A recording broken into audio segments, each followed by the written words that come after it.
Somebody turn the sun off for Jim.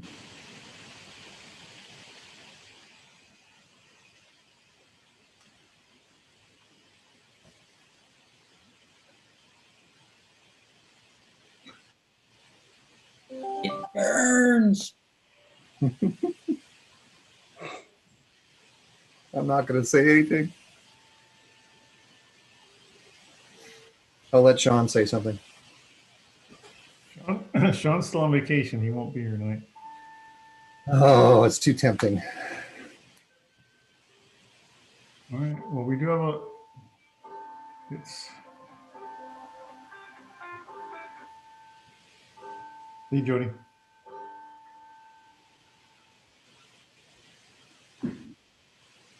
Yeah. Okay. Thank you.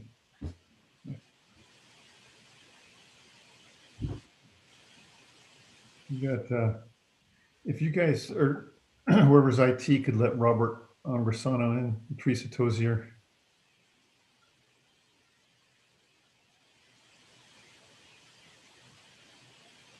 All right, we do have a quorum of the city council. So with that, I'll call the Snoqualmie City Council meeting to order and ask the city clerk to please take the roll call. Councilmember James. Here. Councilmember Ross. Here. Councilmember Holloway. Here. Councilmember Mayhew. Here. Councilmember Lassay. Here. Councilmember Sundwall has requested to be excused. Councilmember Shepherd. Here. Mayor Larson. I am here. Thank you, Jody. So, Council, can I have a motion and a second to approve the agenda as presented tonight? So moved. Second. We have a motion and a second to approve the agenda. Is there any discussion? All right. Hello? Gary, go ahead, Councilman Shepherd. Yeah, I'd like to take off the two agendas, bills and the warrants. Take off, you mean from the consent agenda? From the consent agenda, yes. Point of order, Chair, can we close out on excusing Sunwell? Oh, thank you. Thank you, sir. Yeah, if you could make a motion, please. We already had a motion and a second. We just need to vote. Oh, sorry, my bad. All those in favor of dismissing or excusing Can we dismiss it? excusing Councilmember Sunwall from tonight's meeting, say aye. Aye. Aye. Those opposed, say nay. All right, motion is approved.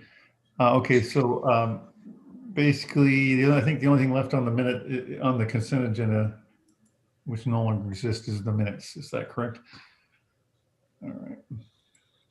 Okay, any other comments, questions, discussion? All right, with that, all those in favor of approving the agenda as amended, say aye. Aye. Aye. Aye. Those opposed, say nay. Nay. All right, motion is approved. With that, we move on to public hearings, presentation, proclamations, and appointments. And I think I'll kick it off by asking Chief Bailey, or Interim Fire Chief Bailey, to make a few comments about recognize some exemplary service on behalf of some of our firefighters. So, Michael, thank you, Mayor. Thanks for the quick moment just to talk a little bit about some of our firefighters. Normally in January, we have a firefighter awards banquet with the association. And this year we weren't able to have it because of COVID. So we did it online virtually, but we do give out some service awards to our members. And Councilmember Jeans asked me to bring it to the council meeting tonight just to recognize some of the work they've been doing. So I'm just going to hit some of the highlights of the work that our volunteers and our career staff did. First of all, years of service. For 5 years, Lori Jones has been with our department. She's one of our volunteer firefighters. She's been with us for 5 years. Also, Peter O'Donnell received a 5-year pin. He was a volunteer for 4 years, and he just recently, last week, finished his year-long probation as a career firefighter. And then also firefighter Darby Summers has been with us for 20 years, 20 years in January. The next two awards are awards that are voted on by the membership. And the first one is Volunteer Firefighter of the Year, which was given to Robert Angrosano. Robert is one of our EMS volunteers and does a lot of work in the department with help mentoring the new volunteers, EMS training, as well as he's our resident go-to expert for COVID information. The other award that was voted on by the membership was Career Firefighter of the Year, which was given to Teresa Tozier, who's one of our firefighters that's been with us for just over 4 years. She's a value member to the team. She does a lot of work with the wellness committee, and was just finishing up with a Swiftwater class, her first Swiftwater class today. And I believe both of them are online, as some of the other volunteers might be. The last one we wanted to point out was the Chief's Medal, which was given out by Chief Carrera. And that went to Tom Monroe. I'm just going to read a sentence or two here from the speech that Chief gave when he gave the award to Tom. The Chief's Medal is awarded at the discretion of the fire chief and reserved for those who've had a significant impact on the service we provide. People like Tom may never go into a burning building, jump into a river to save a life, or respond to an emergency, but their actions within the organization saves countless lives, protects property, and are instrumental to the service we provide. So I thought that was a real nice award that was given out to Tom and all the work that he does, keeping us all in line from the front office. So again, thanks for the time just to recognize some of the things that the volunteers have been doing and our career staff. Again, we don't have a chance to do it in person with COVID, but being able to mention them at the council meeting is a good honor. So thank you very much. Thank you, Chief Bailey. And I want to say on behalf of the council, I know they would concur that we're thankful for all those that were recognized, for many of you showing up here tonight to join us, and for the exemplary service that you've done and that you provide for the community, for the residents of the city. We're able to deliver very high value at a very reasonable cost, due in large part to your efforts. So thank you so much. With that, we're going to move on to a couple of proclamations. And I noticed a few attendees here tonight. I see we have one on the Safe Place Proclamation and then on the Sexual Assault Awareness Month. And I'm wondering if a couple of those folks, if you could raise your virtual hand at this point to signify if you're here as one of the attendees of the public for either one of those proclamations, I would appreciate it. So I could at least be recognizing. All right. So I'll start with the first one then. Whereas in Washington State, 45% of women and 22% of men report having experienced sexual violence in their lifetime. And whereas in King County, 7,152 adults and children receive specialized assistance from organizations with programming for sexual assault victims in 2020. And whereas rape is among the most underreported crimes for reasons that include victims' fear of being disbelieved or further traumatized within systems designed to support them. Additional barriers such as language, immigration status, gender bias, and systemic racism further oppress and silence victims. And whereas individual and community impacts of sexual violence are rooted in and compounded by racial, gender, sexual orientation, and other forms of oppression, Black, Indigenous, and other people of color, people living in poverty, LGBTQ people, elders, people with disabilities, and other people targeted by oppression are affected by sexual violence in significant and complex ways. And whereas statewide 29% of the survivors who were supported by a community sexual assault organization identified as Black, Indigenous, and people of color in 2019. Of those identifying ethnicity, 21% identified as Latinx, Hispanic, and whereas King County is home to many organizations that provide culturally and linguistically specific services for survivors from various racial, ethnic, faith, and cultural communities, survivors who are immigrants and refugees, survivors who are LGBTQ, and survivors with disabilities. These culturally specific services are critical to effectively respond to the specific needs and barriers many survivors face. And whereas negative impacts of sexual violence, trauma in women, men, children, and youth include fear, concern for safety, symptoms of post-traumatic stress disorder, injury, and missed work or school. And whereas working together as a community, we can alleviate the trauma of sexual violence by ensuring supportive resources are available to all survivors while standing up to harmful attitudes and behaviors that contribute to sexual assault. Now, therefore, I, Matthew R. Larson, Mayor of the City of Snoqualmie, join advocates and communities throughout King County in taking action to prevent sexual violence by standing with survivors and proclaiming April 2021 Sexual Assault Awareness Month in the City of Snoqualmie.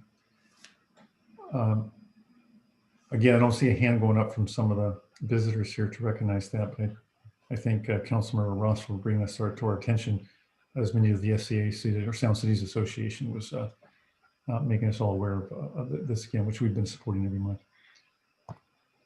So with that, I also want to recognize the Safe Places program, which we were one of the first adopters of through King County Councilmember Lambert's efforts. Where a safe Place is a program that quickly connects runaway and homeless youth ages 12 to 17 to services, either by reuniting them with their family or providing them with emergency shelter. That began in 1983 and has grown to include nearly 140 programs nationally, including King County. And whereas since the program's inception in 1983, more than 15 million youth have been educated through the National Safe Place Network's outreach efforts, familiarizing them with Safe Place sign and providing them with the information about how to seek help and others to stay safe. And where a Safe Place maintains a 24-hour hotline where youth can directly connect with Safe Place staff. And within 1 hour, a Safe Place coordinator meets with the youth, assesses the situation, and works with the youth to place them in a shelter or reunite them with parents or guardians. And whereas Friends of Youth and Youth Care have run in partnership since 2012 to provide Safe Place services for youth in crisis across King County. And whereas the success of Safe Place is based on public-private collaborations and Snoqualmie needs increased numbers of community volunteers, serving as mentors and positive influences on young people. And whereas increased awareness will encourage more communities to establish Safe Place locations where youth can readily access the help they need. Now, therefore, National Safe Place Week will be celebrated across the nation during the week of March 21st through March 27th, 2021. Again, thanks for those supporting this program at Friends of Youth. It's one of the sponsors. All right, with that, we will continue. Moving on to citizens' comments. At this time, is there anyone from the public who would like to comment on any item that is not on the agenda? And I'll forego going through all the sort of protocols for doing that until I see interest in someone to speak. I see 3 members of the public here tonight. Do any one of you at this time have an interest to speak on an item not on the agenda? Again, you can just down in the middle of the center of your screen should be a raise hand feature. If you hit that, we'll see your hand go up, and then we can turn your microphone on. All right, I don't see anybody moving forward. So with that, we'll move on to the consent agenda. Can I ask for a motion and a second to approve the minutes for the March 8th, 2021 council meeting? So moved. Second. A motion and a second to approve the minutes for the March 8th, 2021 council meeting. Is there any discussion on this item? Hearing none, all those in favor say aye. Aye. Aye. Those opposed say nay. Motion is approved.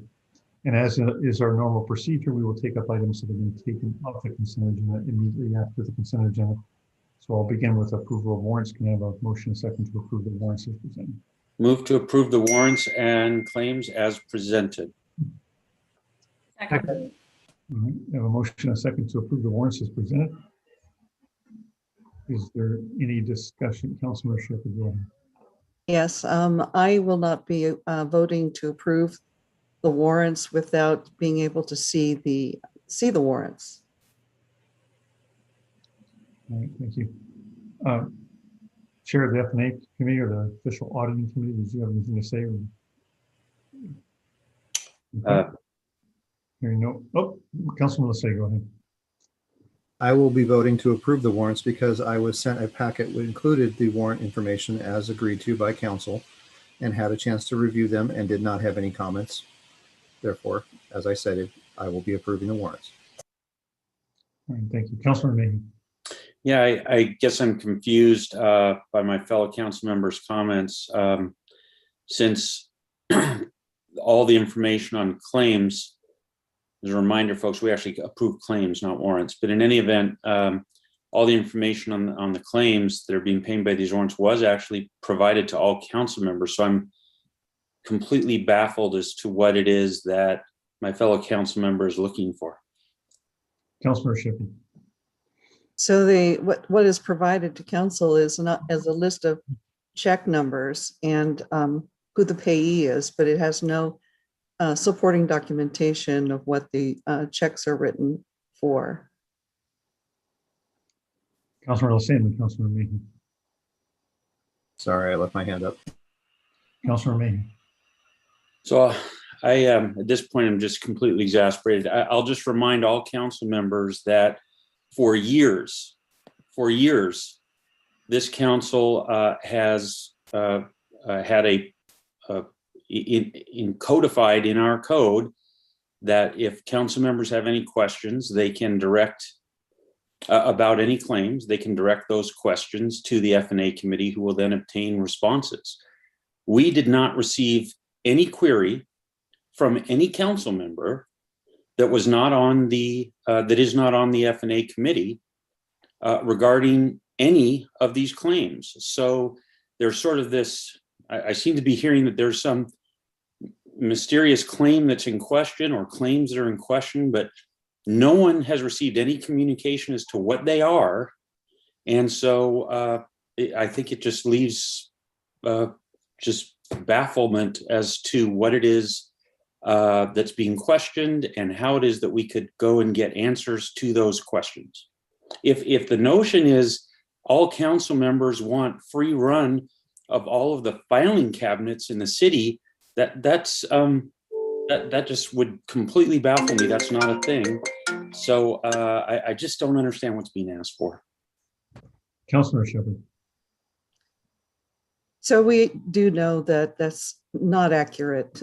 They have had for years, council members have had access to the documents that support all of the checks that are written until, COVID. well, shortly, COVID, basically.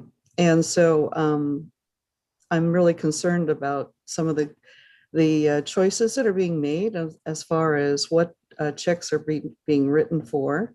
And that's only based on some conversations going on in our public meetings. And I would like to be able to see the supporting documentation. In addition to that, the state auditor's office says that not only I, but anyone in our city should be able to see those warrants. And if they chose, they could do a public records request to look at those warrants. So I think it's reasonable that that should just be available to any council member who would like to be able to see them. Councilor Rose.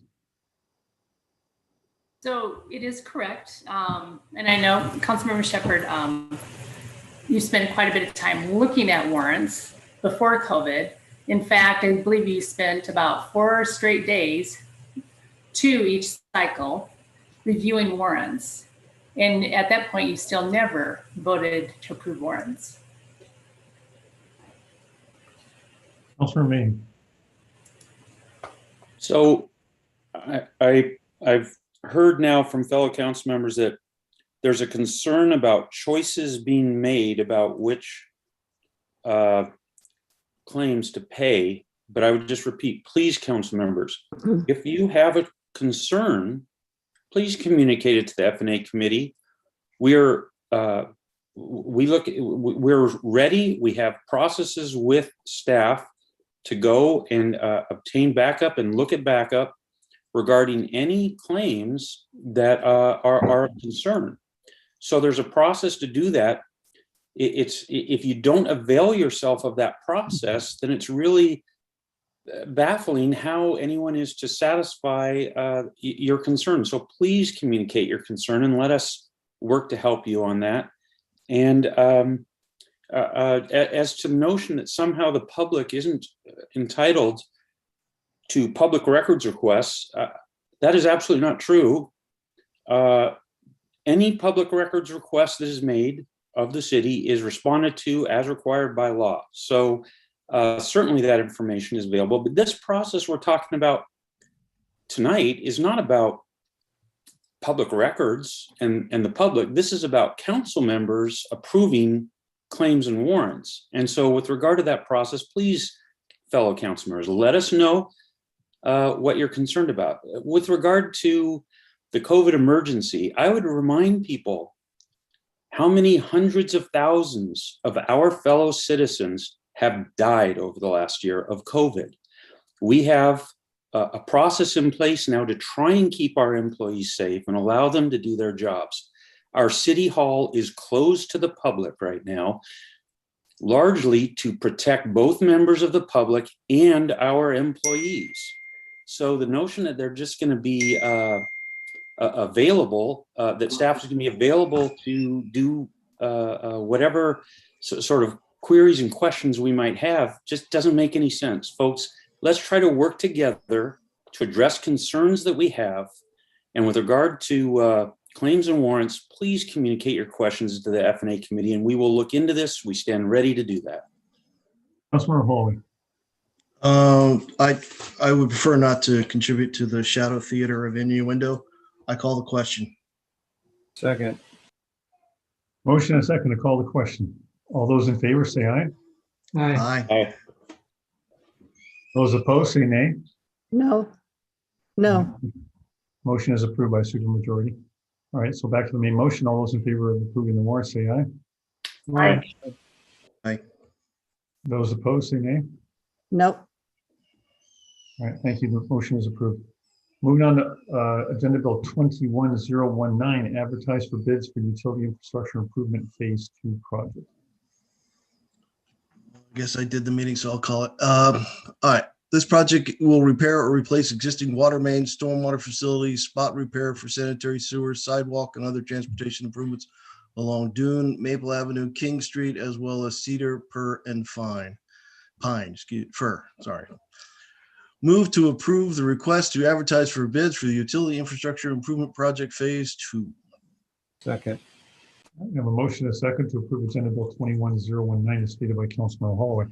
Is there any member of the public that would like to comment on this item prior to possible action? And again, you can hit the raise hand feature in the bottom center of your screen. All right, seeing no hand go up, we'll turn it back to the council committee for this discussion. Councilmember Holloway is chair of the committee. I'll turn it over to you first.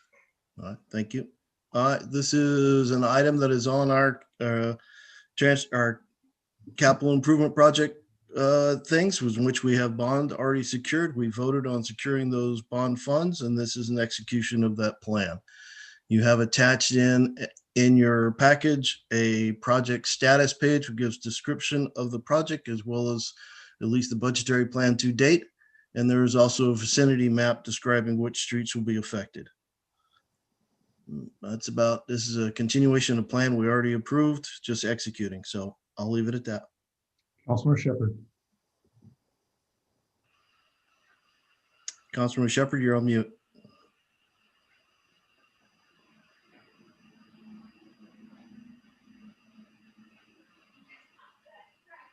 Okay, finally. Okay, so I noticed in the capital improvement plan, this project is supposed to be $1.8 million. And the agenda bill is calling for $2.9 million. And I wanted to know why. Brian, did you want to speak to that? Brian Krause. Yeah, I'm here. I guess I'm not sure where that $1.8 million estimate is from. Peggy, can you provide some insight where you located that number? It's in our capital improvement plan for this project. It looks like Drew has his hand raised. Drew, go ahead. Drew, go ahead.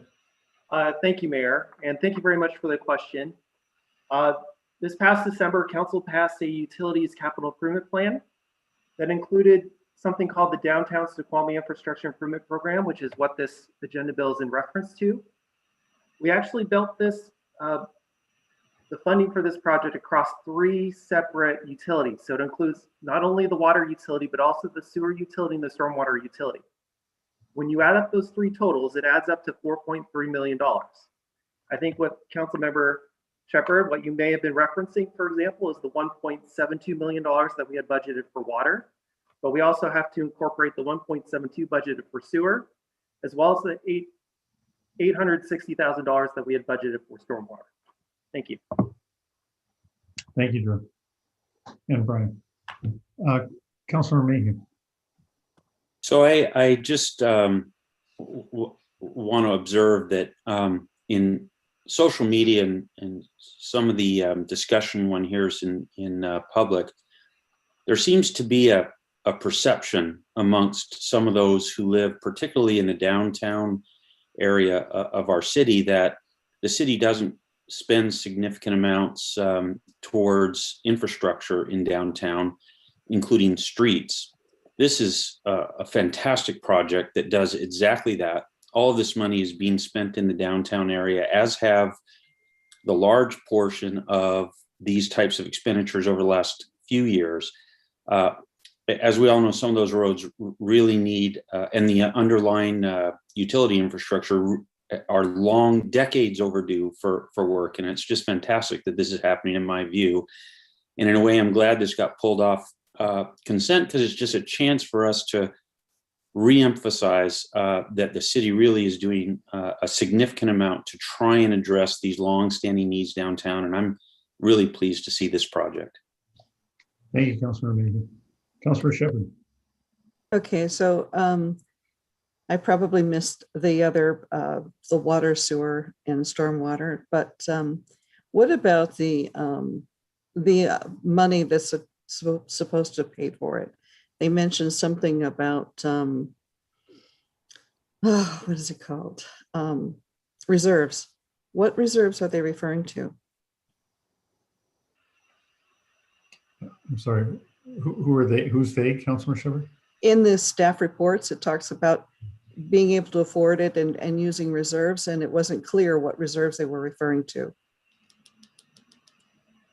I'll wait for whether it's Robert Drew or Brian. Again, I'm not sure if the staff is familiar with what language, where you got that language about the reserves. Or... That's right. Which document are you referring to in the staff report? Yes. Can you perhaps guide them to where in the staff report, Councilor Shepherd?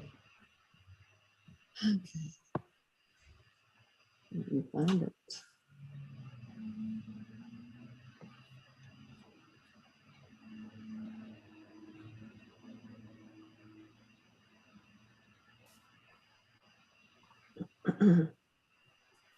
Councilor Ross, did you have a question or maybe some information to add? I have an additional question. Okay. Should I go ahead or should I wait for Councilmember Shepherd? Okay, so from it's the council agenda staff report under analysis, the last sentence, including contingency. I guess I'm sorry, contingency. Oh, okay. Well, that may be why people were confused. So not reserves, but okay. Every project has a contingency built into it. Okay. Or we have a contingency fund. No, it's a contingency that each project is built into, Mayor. And again, like you said, every project has a built-in contingency, which is standard for a CP. That is not a reserve fund. It's just a contingency as far as the budget of the project. And in other words, part of the budget, part of the revenues that this came from, we always budget for contingencies in a project. Councilman Ross? Well, that is my question. If I'm looking at the Petite quote that comes up with the 2.9 million, shows construction contingency is 0. So are we saying that the construction contingency will be more than the 2.9 million then? That could go up to the 4.3 that was on your project status sheet? I'll look to Brian or Drew or someone to address that. Our project contingency, let's see. I believe we typically estimate less than 10% or less for our contingencies. I'm looking on the infrastructure program.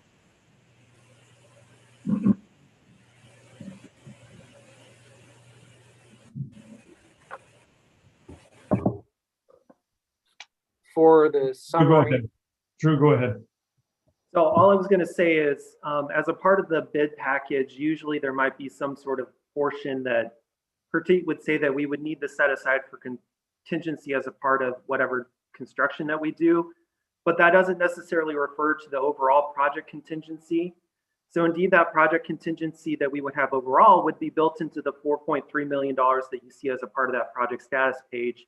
But in essence, when they actually construct the bids themselves, they will likely have, as a part of the bid tab, right, a section for construction contingency built in there. So what I think the council staff was referring to, this council staff report, was that construction contingency that should be built into that bid, as opposed to, say, the overall project contingency itself. But point Go ahead, Councilman point of Hall. information, keep in mind what Petit is quoted is a opinion of cost. It is their engineering estimate of what this should be cost. The agenda bill is to go out for bids to find out really what a contractor is willing to build it for. So You don't bid on a contingency at that time. yeah, You don't ask them to bid on how much they think the contingency will be. That will be determined after the bid, is what you're saying. yep. Yeah. That's correct. And that'll all be itemized. When we bring the bid results to you, you will see that line item separated and itemized in the bid tabs. Councilmember Lissay. I want to thank Councilmember Holloway for turning a point of information into a comment about the agenda bill, which was my comment, which is that this is a agenda bill asking for permission to go to bid. This is not asking for dollars. This is not asking for approval. This is asking you to go to bid. I'd also like to point out to all council members that this agenda bill was available 4 days prior to the Parks and Public Works committee meeting. It would be very useful for the committee to have questions prior to that committee, to then discuss it in committee session, and then could clarify these things without having to put staff on the spot to have to answer questions on the fly. All right, is there any other further discussion or questions? All right, with that, all those in favor say aye. Aye. Aye. Aye. Those opposed say nay. All right, motion passes unanimously.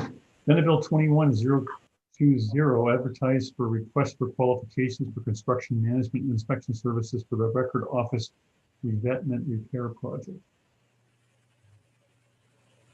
Summary, permitting and design phases of the revetment repair project are nearly complete. In preparation of the upcoming construction season, it is advantageous to have a construction manager engage on the project to participate in the bidding and contractor selection purposes.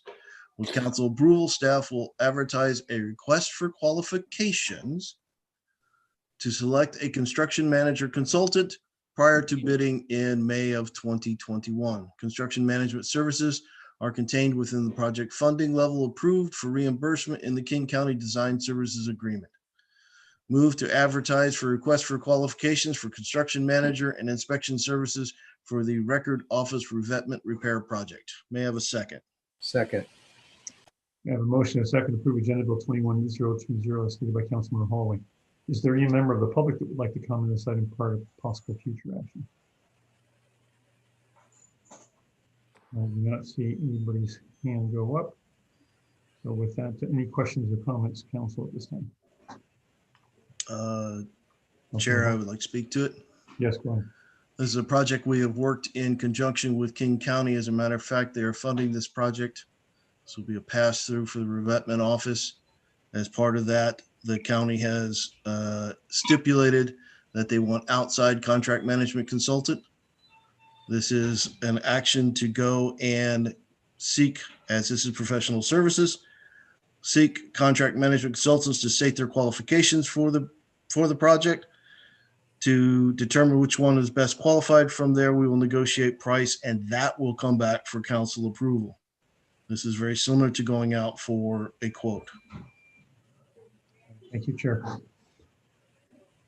Seeing no other discussion or questions at this time, all those in favor say aye. Chair, excuse me. Go ahead. This came off consent agenda. I have no questions.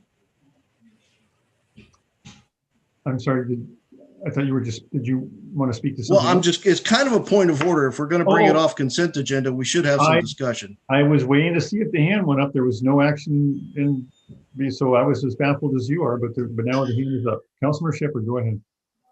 Okay. So one of the things that I noticed for this project is that they had identified an exceedance in methylene chloride concentrations in 2 of 3 samples. And they've decided not to do anything special regarding arrangements when they excavate the material as far as disposal of this contamination.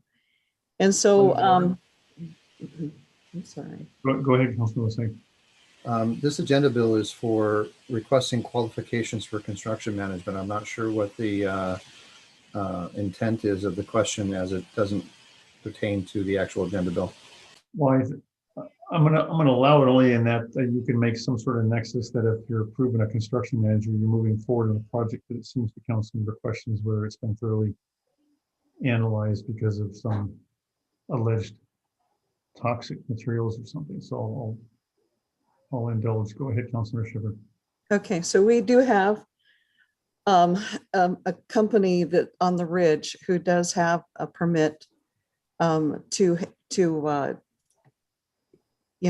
have that kind of product coming out of their facility. And they've also had some problems in the past. I won't identify which company it is, but I can certainly share that with the council if they'd like. But I would like to make sure that at the very least that we are testing for this. According to the SEPA report, it sounds like we are not going to do anything special regarding the disposal of the methylene chloride. And I do believe that we need to, oh, geez. Councilor Mayhew, go ahead. Mayor, we're hearing all kinds of allegations that have nothing, they're completely not germane at all. And if we're not going to actually respond and have staff respond to these allegations, I don't think this is helpful to the council trying to make a decision to seek an RFQ. Yeah, I'll sustain that insofar as this, Councilor Shepard, if you have what you believe are to be legitimate concerns about very technical and chemical issues that are very complex, I hope you can appreciate that that's not going to result in some resolution here today. So what I would suggest is that you bring it to the attention of the committee. You didn't say anything at the committee during the committee discussion.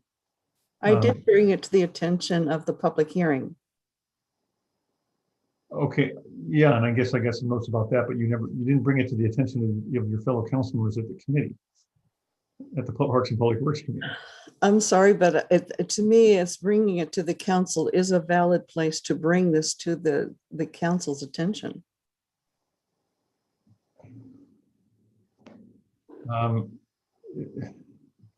Well, given it's a fairly light agenda, I'll ask at this point, is Mark Hoffman or Brian Krause or anyone prepared at this time to respond to these issues that Councilor Shepard is raising? Point of order, Chair. Yes, go ahead. I would prefer that I'd like to know very loosely tied together facts in the form of an innuendo on hazardous waste dumping be brought to the committee. The staff have time to review this, and we report back any finding or no finding as a result of those. But point of order. Don't believe the NU. I am not finished my statement, please. Can we do a timeout on point of orders for a second so I just can say my piece?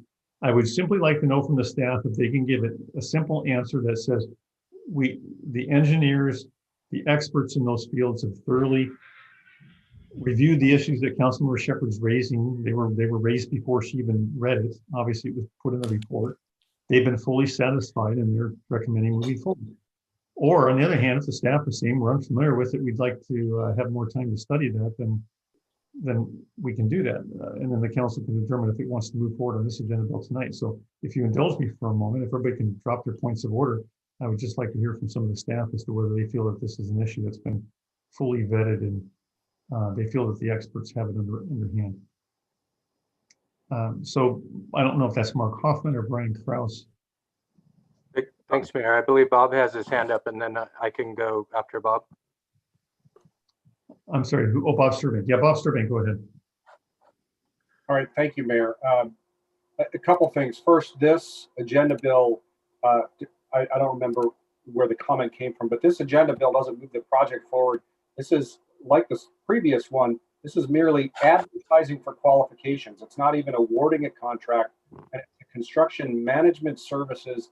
It's not construction of the contract. So very, very preliminary. As to the issue that Councilmember Shepherd raised, I believe the contaminant in question is associated with some car bodies that are part of the bank and that would be removed along with the soil. The design engineer on this project, Northwest Hydraulic Consultants, their design reports to date have identified the levels detected as very, very low. And I believe their recommendation was not to pursue further testing given the very low level and the fact that the contamination is related to parts of the car bodies that would be removed along with the construction. But again, we're not even to, the design's not been finalized. No bid has been advertised. No construction contract has been let. So we don't yet have the construction agreement with King County finalized either. That will be coming before the council. So we're about 5 steps still ahead of actual construction of this project. Great. I think everybody understood that, Bob. That's why there were quite a bit of point of orders, whether it was relevant. Having served on the King County Flood Control District Advisory Committee since its inception in 2007, I am quite familiar with many projects like these. I did suspect that it was maybe coming from the car bodies at this particular corner. Using old cars to reinforce or armor banks was a very common practice back in the 1940s and 50s. And I've been briefed on many projects that the Flood Control District has done for that. As you can imagine, trying to remove chemicals from a vehicle or any kind of chemicals connected with that before you remove it from the water is a near impossible act. Just getting them out of the river period is an improvement. So, you know, what's done with the vehicle after it's been removed is, I guess, the bigger issue. So you've heard from Bob Sturbank. That's my perspective on my experience with the Flood Control District. Council can do what it likes at this point, I guess. Councilor Mahan, Councilor Shepherd, go ahead. I cut you off. Go ahead. Okay, so according to the SEPA report on page 11, they say that the methylene chloride is a relatively volatile compound found in paint stripper and is also commonly used in solvents in laboratories. As the samples were taken by a riverbank and is frequently submerged, the elevated concentrations are likely attributed to potential cross-contamination during laboratory analysis, and therefore special disposal arrangements are not being considered for excavated materials at this site. The site is right where the stormwater drain is going to the river. Okay. And we do have one company on the ridge who has been cited for contamination. And it went on for several years. They were cited by the I'm sorry, EPA. Chair. Point of order. Point of order. I'm gonna. There's no relevance to the company on the ridge to this project. So if you could keep it focused here, but I think we've sort of indulged this train of thought as much as possible. Councilor Mahan and Councilor Hallway.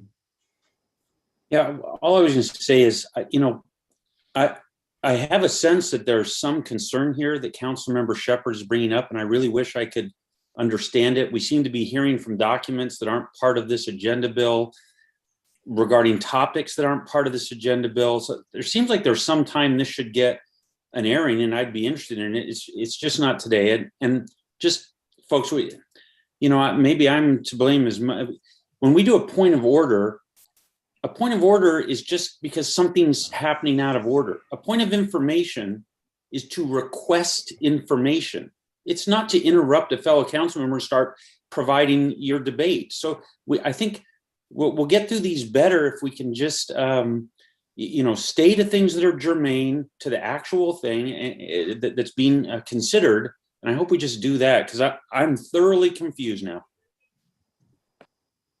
Yeah, I got exactly what I wanted from the staff, which was enough. Mark, go ahead. You were going to add something, Mark Hoffman. Yeah, we have a satisfactory response. This isn't the venue to discuss the SEPA documents or the shoreline conditional use permit. We have a response, and we have enough of a sense of what the issue is or what the question might be. And we could spend time over the next week and provide that very detailed response. There is no surprise. We're not hiding anything. We're not dumping anything. We're not ignoring anything. We just need time to provide a detailed response in documents that already exist. It's a short way of answering your question tonight, that we don't have a specific answer beyond what Attorney Sturbank said, Mayor. Okay, so the staff response I've received so far satisfies me that, again, this is an issue that they're not unaware of or blind to. I think you can get council members that they have enough confidence from the experts' reports and their work to at least proceed with, as Bob Sturbank said, this step in the process, which doesn't commit to the project. It's pretty early on. So for that reason, now I will, from this point forward, honor any points of orders that say that discussions about SEPA and contamination, whatnot, is not germane to the agenda bill on the floor right now. So please keep your comments focused to the agenda bill for further discussions at this time. Councilmember Holloway. Other than to say, I'm sorry, you may fault me when I go through this, other than to say there was a false positive on a chemical and that a company somewhere else in the community handles that chemical, can serve no other person than darken the reputation of that company. And is immaterial to the agenda bill and beneath the council. I'm done. Thank you, Councilmember Shepherd. Yes, the other concern I also have is that there was a mention in the SEPA that there was no gas line there. And I think that according to one of the drawings, one of the design drawings, they do show that it's likely that there is a gas line there where they'll be digging. Councilmember Mayhew and Councilmember Holloway. Just a quick point of information, is this SEPA that's being referred to, is this one of the documents attached to this agenda bill? This is one of the documents that was at the public hearing for this project. So it's not. So it has nothing to do with this agenda bill. I'm just going to disregard this. Councilmember Holloway. Call the question. Second. I have a motion and a second to call the question. All those in favor of calling the question, say aye. Aye. Aye. Those opposed, say nay. No. Motion passes 5-1, which means it's approved by a supermajority. All right, so go back to the original motion. All those in favor of approving Agenda Bill 21020, say aye. Aye. Aye. Those opposed, say nay. No. All right, motion passes 5-1. Moving on to reports. Is there any report for Parks and Public Works Committee? Oh, good gosh, no report. Community Development Committee report. I do have a report. So at our last Community Development Committee meeting, we invited representatives from the Snoqualmie Valley Shelter Services and Helping Hands Ministry to discuss their organizations, what their services provide for the homeless and potentially homeless population, and learn more about their increasing demand in those areas. As you recall, how the committee or the council approved House Bills 1406 and 1590 last year that would help provide funding potentially for homelessness, rental assistance, and then also affordable housing. And so what we're looking for is what are some short-term things that we can do to help these nonprofit organizations that provide services to our residents. And so we requested a proposal be brought forward from the administration to the council retreat. So we'll be discussing affordable housing actions during the, I guess it's on Saturday, March 27th at 1 p.m. Regarding some short-term things we can do and then also long-term.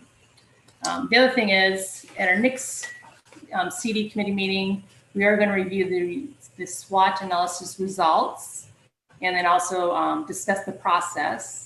And then we're going to have a quick presentation on the countywide planning policies and then also what the Snoqualmie growth targets are. So that'll be our next CD meeting. I believe it's April 5th. That's it. Thank you.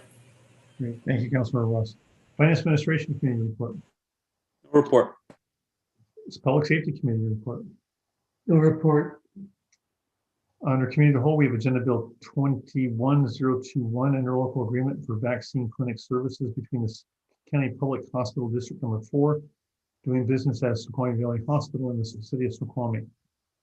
This is for introduction and action tonight, so if you could read in both the summary statement and the motion, please. Move to approve an interlocal King County Public Hospital District Number 4, also known as Snoqualmie Valley Hospital or SVH, recently received a significant distribution of COVID-19 vaccine.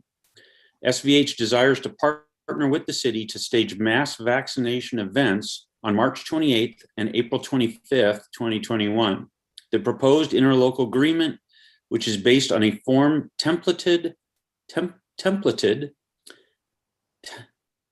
which is based on a form template used by hospital districts and county health districts elsewhere in Washington state, provides for SVH COS cooperation on these joint mass vaccination events. The ILA also outlines a process for other potential future public health events, such as virus testing, flu vaccinations, and other responses to other public health emergencies. Move to approve an interlocal agreement for vaccine clinic services between King County Public Hospital District Number 4, DBA Snoqualmie Valley Hospital, and the City of Snoqualmie. Second. I have a motion, a second to approve Agenda Bill 21021 as stated by Councilor Mayhew. Is there any member of the public would like to have any questions or comments this time regarding this agenda prior to possible approval? Seeing no hands go up, Councilor Jeans. The first time this subject came up a week or week and a half ago, or it came to my attention, it was characterized as they got 1,000 doses and they were going to make it a one-day event. And now it's a two-day event. And I wonder whether things have evolved that caused them to go to 2 days. If someone can address that for me, please. Yeah, this is Chief Bailey. I can answer that for you. The second date is for the second shot of the vaccine. They're going to be giving them a Moderna vaccine. And so the 28th is for the first shot, and the second date is April 25th, which is a month later, which is for the second shot. Okay. Thank you. Thank you, Chief. Any other questions or comments? Councilor Ross. I just think it's great that our fire department and city staff are helping out with this mass vaccination site.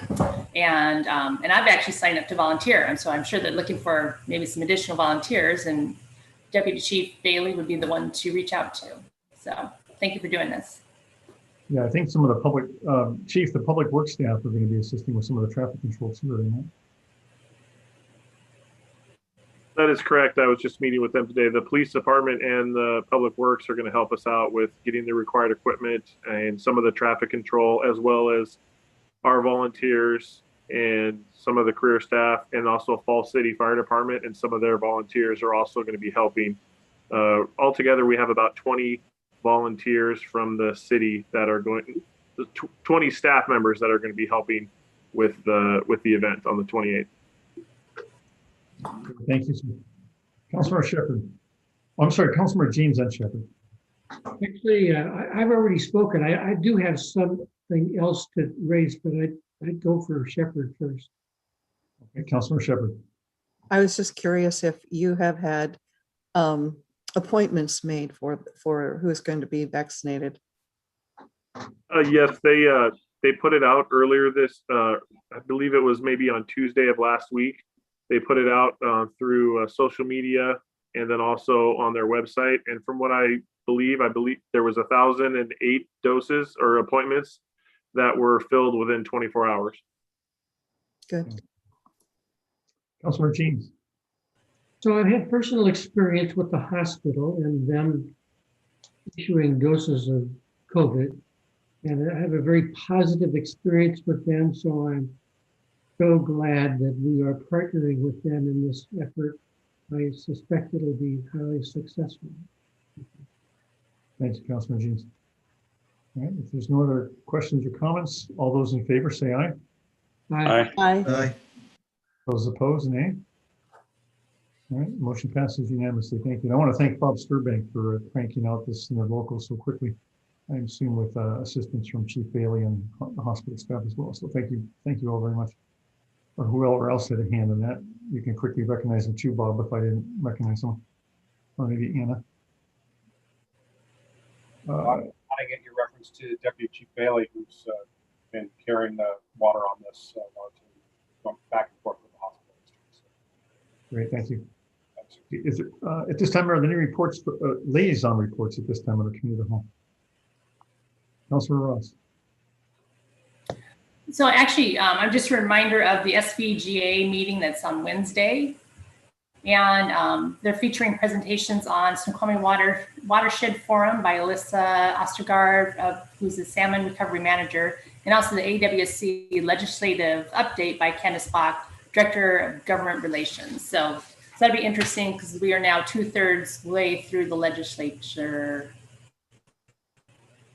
process right now. So anyway, so hopefully you can attend. Last time I was the only council member attending. So please join.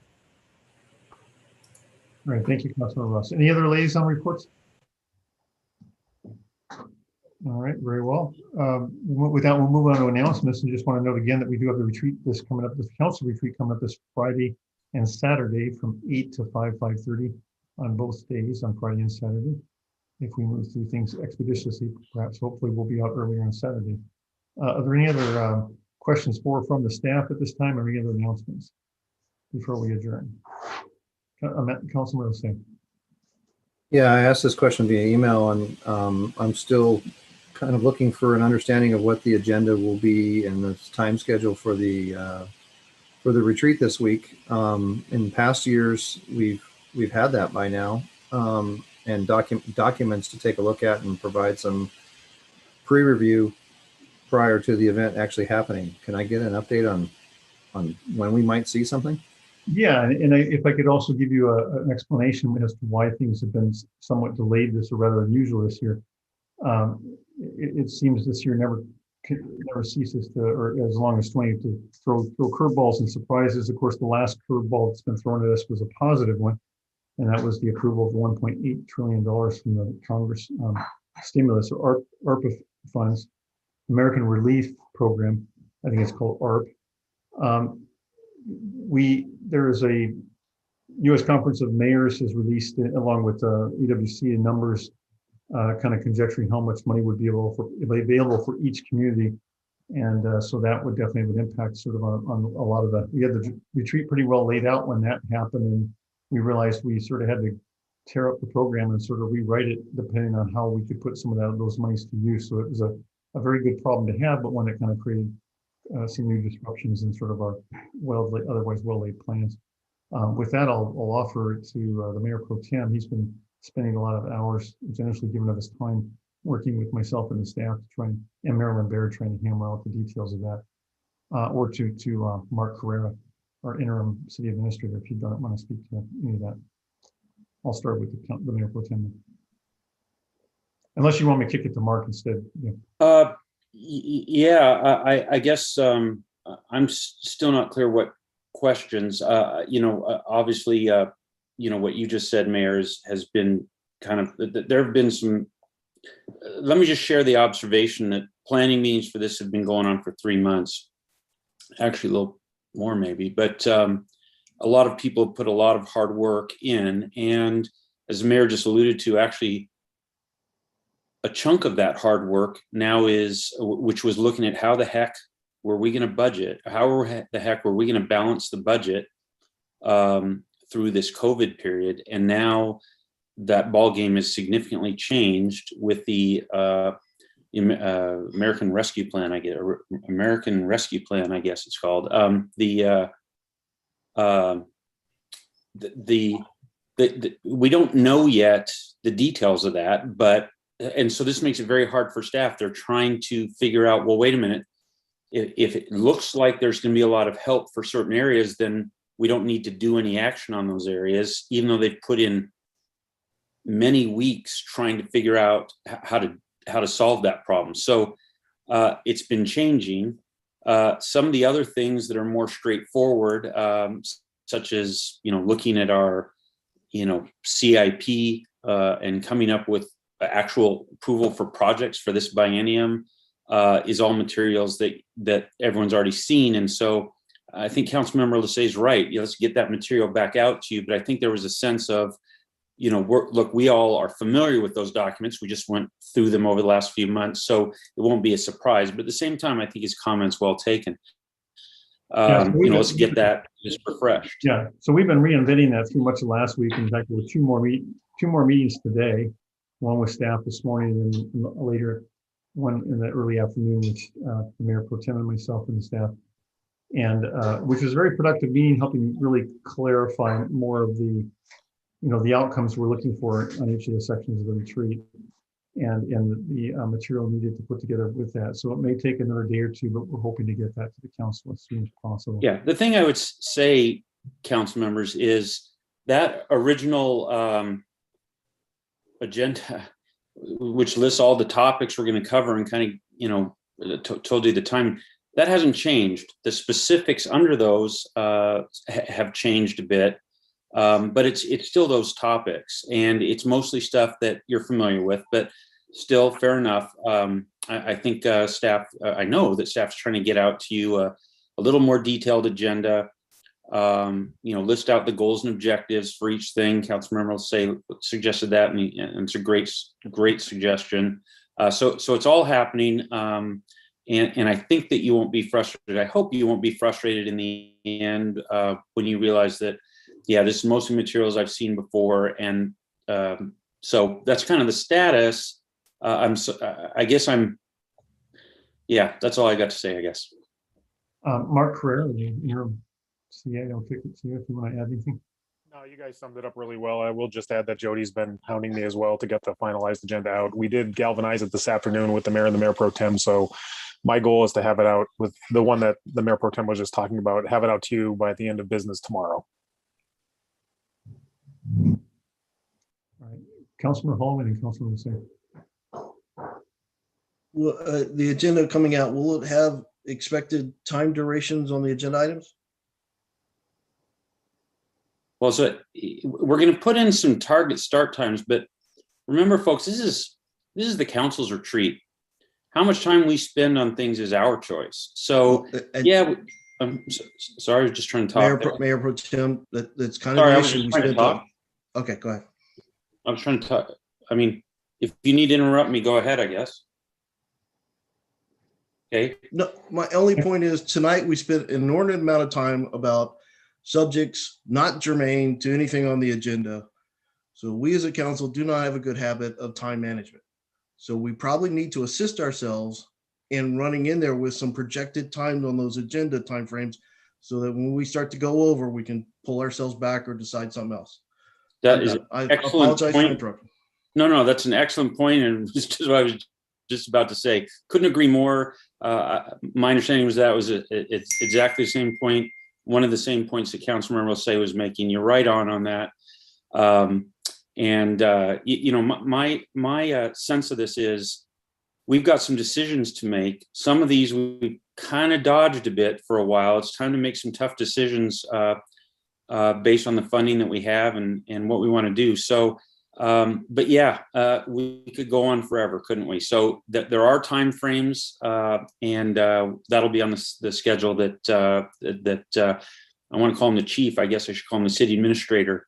Will send out to us as you all just heard, by tomorrow. Yeah, I'm a little confused about the time issue. And maybe the staff stripped off the times for some that were sent, the agenda sent out to council, but the last several iterations I've seen have the times each subject matter stops at. No, Mayor, that's my fault. In the version that I sent to council, I did not list the times. I stripped that out because at that time I thought those times were still in flux. I regret having pulled those out. I think that would have been helpful to everyone. So I apologize. That's on me. That is my fault, everyone, and I apologize.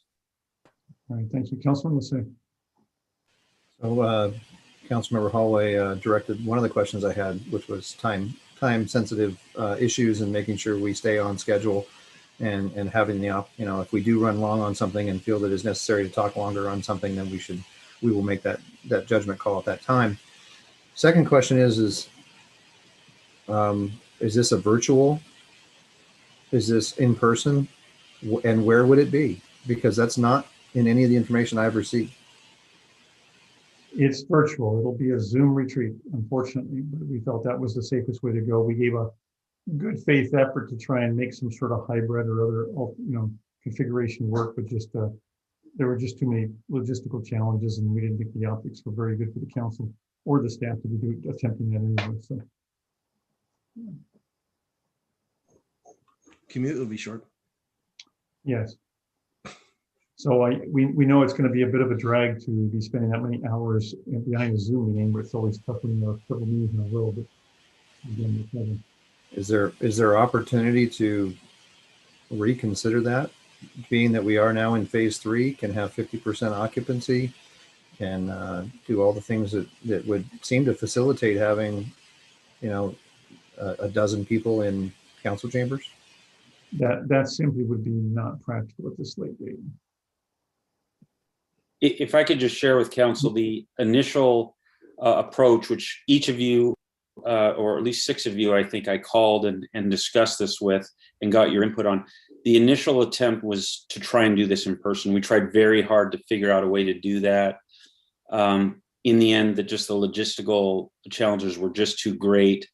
When he thought about things like, well, I won't go into all the details, but we tried very hard, and we just couldn't find a way to make it work. That was very disappointing to me personally. I think doing the kind of thing that retreat's about just makes a world of difference if we can all be in the same room, but that's where we're at. So we just couldn't make it work, but we did try hard. Mark? Also, just really quick, one of the days the council chambers is being used for a pop-up blood drive, so it's not available either. All right, Councilman, let's say you still have your hand up. All right, thank you. All right, if there's no other further announcements or questions from the staff, then I'll entertain a motion to adjourn. So move. Second. We have a motion, a second to adjourn tonight's meeting. All those in favor say aye. Aye. Aye. Those opposed say nay. All right, motion is approved. If the meeting is adjourned, have a good evening, everybody. We'll see you on Friday.